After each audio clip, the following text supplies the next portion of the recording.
بسم اللہ الرحمن الرحیم۔ السلام علیکم ورحمۃ اللہ وبرکاتہ۔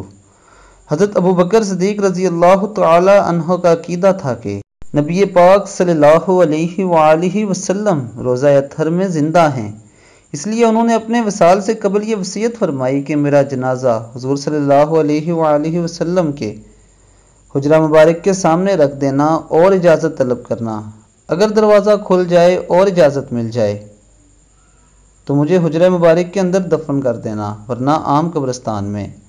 چنانچہ جب آپ کا جنازہ روضہ اقدس کے سامنے رکھا گیا تو دروازہ کھل گیا اور روضہ اقدس سے آواز آئی، دوست کو دوست کے پاس لے آؤ۔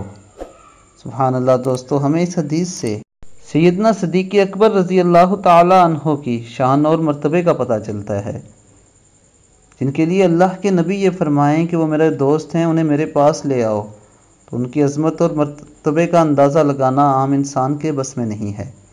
اللہ تعالی ہمیں صدیق اکبر رضی اللہ تعالی عنہ کی عزت اور حرمت کی حفاظت کرنے کی توفیق عطا فرمائے۔ اور میری آپ سب سے یہ گزارش ہے کہ اگر آپ نے ابھی تک میرے چینل کو سبسکرائب نہیں کیا تو میرے چینل کو سبسکرائب کریں اور بیل بٹن پہ کلک کریں۔ اب تک کے لیے اتنا ہی، اپنا بہت خیال رکھیے گا۔ اللہ حافظ۔